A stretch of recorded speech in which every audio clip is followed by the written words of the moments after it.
Hello everyone, I'm Craig McLaren. I'm the RTPI's Director for Scotland and Ireland, and I'm joined this morning by Pam Ewen. Hi Pam.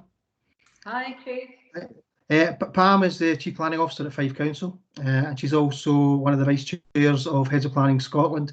And what we're going to do this morning is a brief conversation about how planning authorities in Scotland are coping and responding to Covid-19. So Pam, just to really kick things off, how are you and your team at Fife Council coping, and what arrangements have you put in place to face up to these challenges?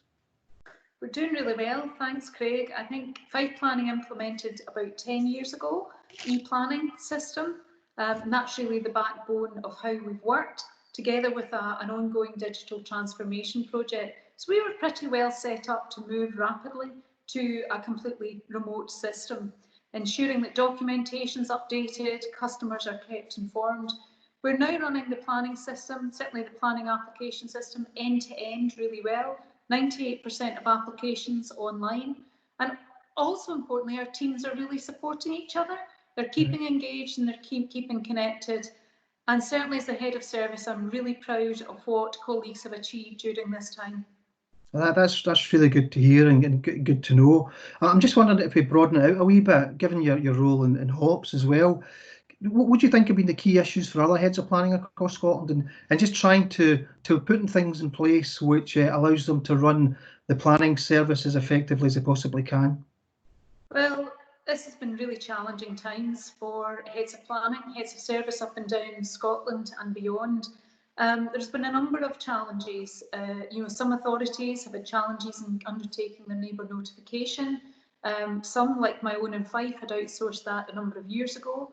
We're not undertaking site visits, but we are sharing good practice across the country and using other online tools. In Fife, we're using drone material, but importantly, allowing our planning officers to come to their own recommendation of whether they need to take a physical site visit or not, and working that through an assessment of those applications. Also, from a heads of planning perspective, we've been doing a lot and working with government and government colleagues, looking at the legislation that's been brought in and also national guidance.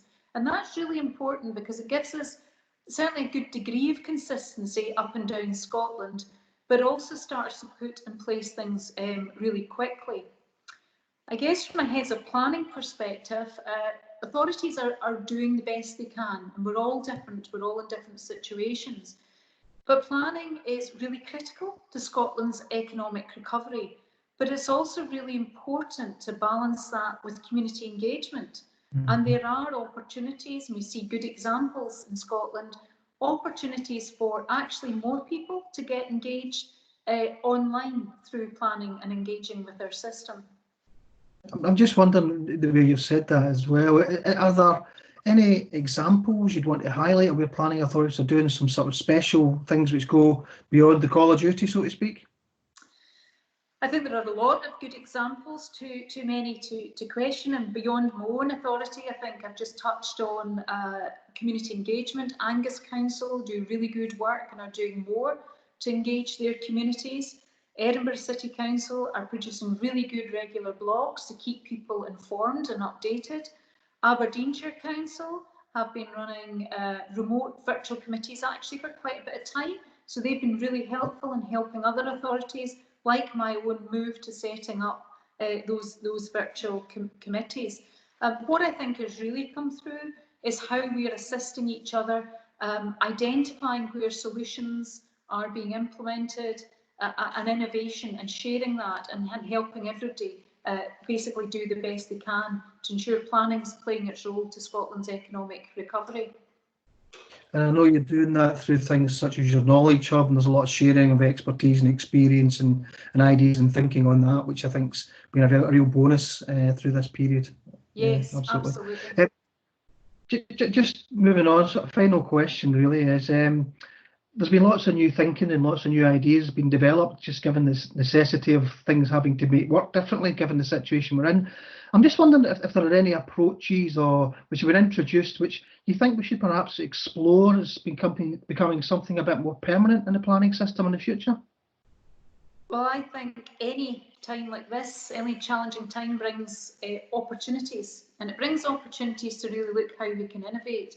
I would really like us to see some of the temporary changes we've made nationally about putting paper hard copies of things, for instance, in all libraries, about putting up paper site notices.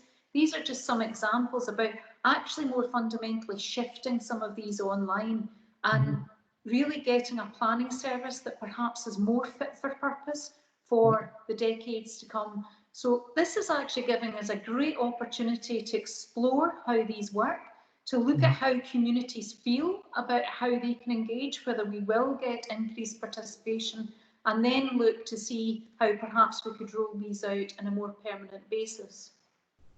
Great, that's really good to know, and really interesting, and things to take forward, some food for thought there, certainly. Just like to say thanks, Pam. It's really good to hear that you and other heads of planning are embracing this difficult situation in such a positive and constructive way. And as you say, trying to make sure that planning is seen as part of the solution to how we come out of this crisis as well.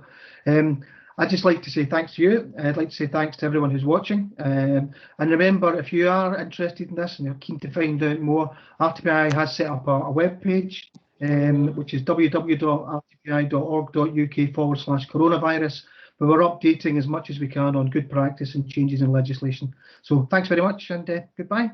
Thanks, Craig. Thanks a lot. Bye.